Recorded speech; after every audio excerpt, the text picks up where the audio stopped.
Assalamualaikum warahmatullahi wabarakatuh.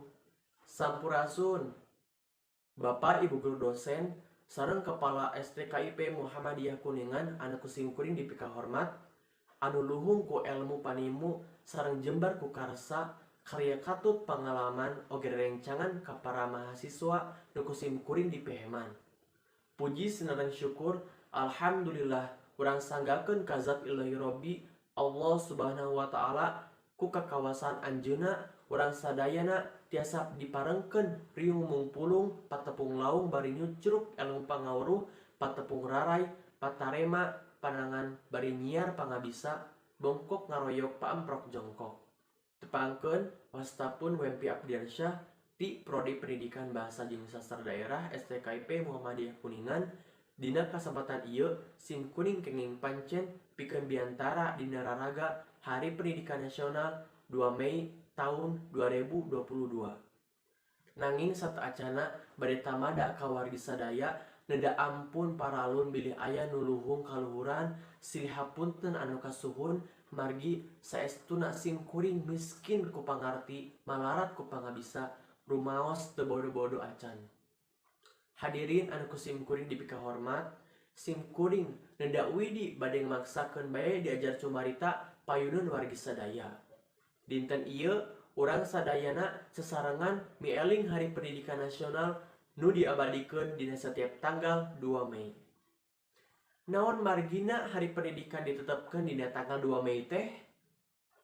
Saleresna eta dicandak dina tanggal kalahiran salah saurang tokoh pendidikan Indonesia nyaeta Dr. Suwardi Suryaningrat nu katelahna Ki Hajar Dewantara.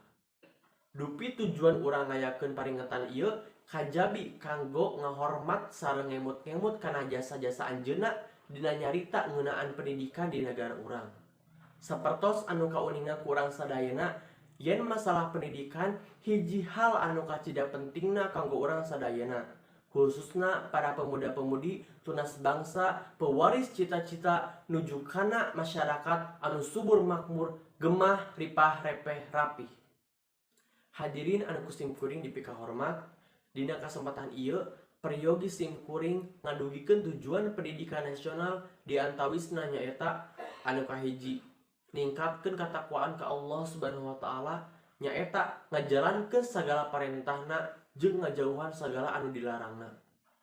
Ngemutkeun dawuhan Allah Subhanahu wa ta'ala dina Al-Qur'an surat Al-Hujurat ayat 13. Inna akramakum indallahi atqakum. Anu hartosna sanya-nyana anu pangmulia-muliana nyaeta jalma anu pang takwa ka kami. Saterasna anu kadua ningkatkeun kecerdasan jeung keterampilan bangsa anu saliyu jeung bakat. Tabiat anu aya di urang sadaya. Dawuhan Rasulullah SAW, i'malu ala makanatikum. Anu hartosna pek gerak digawe-gawe sacabak-cabakna. Saterasna anu katilu mere didikan jeung atikan ku budi pakerti anu pinuji. Anu kaopat nguatkeun kapribadian anu mandiri nu kudu dipertahankeun nurutkeun kaedah-kaedah nu aya dina Pancasila jeung Undang-Undang Dasar 1945. Anu kalima ngandeulan sumanget kabangsaan sangkan bisa nubuhkeun manusa-manusa pangwangunan nu kuat mentalna hade budi parangina. Hadirin anu kusim kuring dipika hormat, ku ayana kesempatan ieu mangga urang usaha pikeun nubuhkeun sumanget jeung rasa kabangsaan ka diri urang sadayana nu parantos dicontohkeun ku Bapak Pendidikan Ki Hajar Dewantara. Pehilap karerencangan ka pelajar hayu urang babarengan giat diajar sing jadi jalma anu cerdas jeung terampil tur boga budi parangi anu hade. Rupina sakitu anu kapihatur kapayuneun para bapak, ibu sareng sadayek sadaya mugi pedaran ieu nembe aya gunana katut manfaatna. Hapunten bila aya kalepatan. Wassalamualaikum warahmatullahi wabarakatuh.